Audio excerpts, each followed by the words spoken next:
This is Inside Indiana Business Radio for the afternoon of Tuesday, January 17th, 2023. I'm Alex Brown. Indianapolis-based Authentics has raised $20 million in Series B funding. CEO Amy Brown says the company, which has developed a platform for customers in the healthcare and insurance industries to analyze millions of client interactions, will use the funding to fuel growth. We have made leaps and bounds in our machine learning models and just continuing to identify new use cases from this source of conversational data that clients want. And so we're going to be, hiring additional engineers to help us continue to innovate there. The company has 85 employees, about 3/4 of whom live in and around Indianapolis. Students in Northeast Indiana interested in a nursing career have a new path to take that would help them earn a degree in 13 months. Fort Wayne-based Parkview Health, Indiana Tech, and Huntington University are partnering to launch a new accelerated Bachelor of Science in Nursing program beginning in August. The program will be taught by Huntington nursing faculty on Indiana Tech's main campus in Fort Wayne. Parkview Health will place students in clinical settings during the program and job placement after graduating. Indiana City Brewing Company is slated to have its equipment sold at auction next month, but it continues to look for new ownership prior to the sale. The brewery said last month the search for a buyer is being led by New Mill Capital in California, which is also handling the auction. But brewery owner Ray Kamstra tells me they have seen a lot of interest from potential buyers. From the number one source for Indiana business news, this is Inside Indiana Business Radio.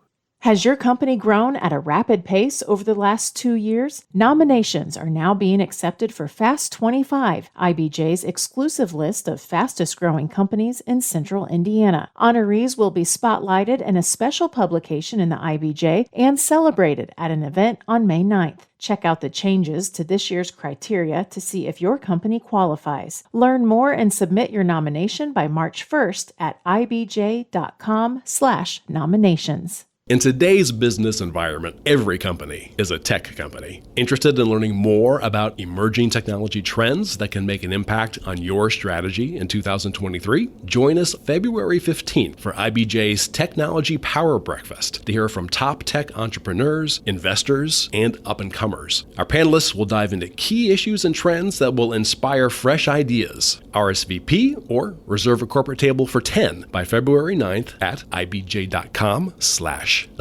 10 months after the St. John Park Board was disbanded amid accusations of dysfunction and lack of oversight, it appears the board may be returning. Here's Wes Mills. The St. John Town Council voted 3-2 last April to dissolve the board and replace it with an advisory panel. Former council president Gerald Swets says his concerns started when the park board began working on bigger projects and the council would not get information on what was happening with them until they were complete.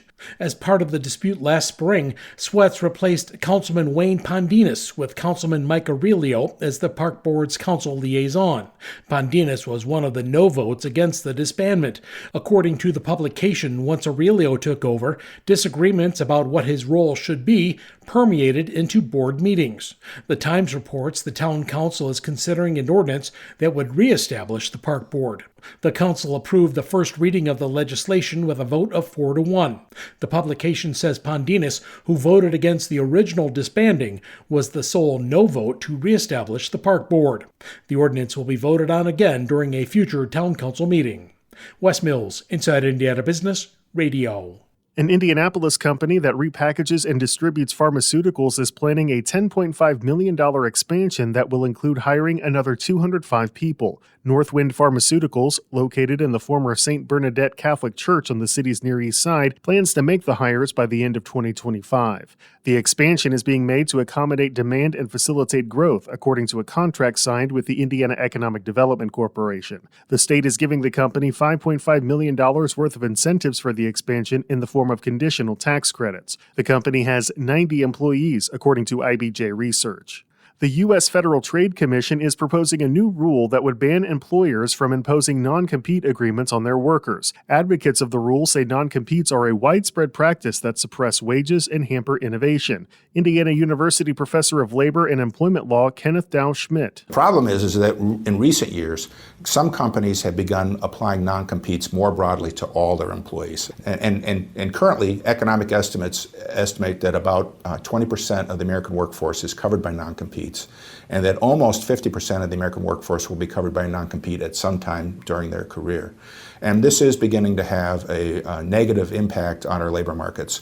When people are covered by non-competes, it limits what jobs they can apply for, it limits whether other employers will look at them. As a result, they have less opportunities, and they have less opportunities to bid up their wages. The FTC is seeking public comment on the proposed rule, which gives stakeholders, such as business groups, 60 days to provide feedback. Dow Schmidt said he expects the FTC will make some sort of adjustments, such as prohibiting non-competes for employees who make less than $100,000 a year. Sports media personality Dan Dockich is this week's guest on the Business and Beyond podcast with Gary Dick, presented by PNC, a weekly conversation with high-profile Hoosiers in business, sports, and entertainment, and beyond. Available now from your favorite podcast provider. I'm Alex Brown for Inside Indiana Business Radio on Demand.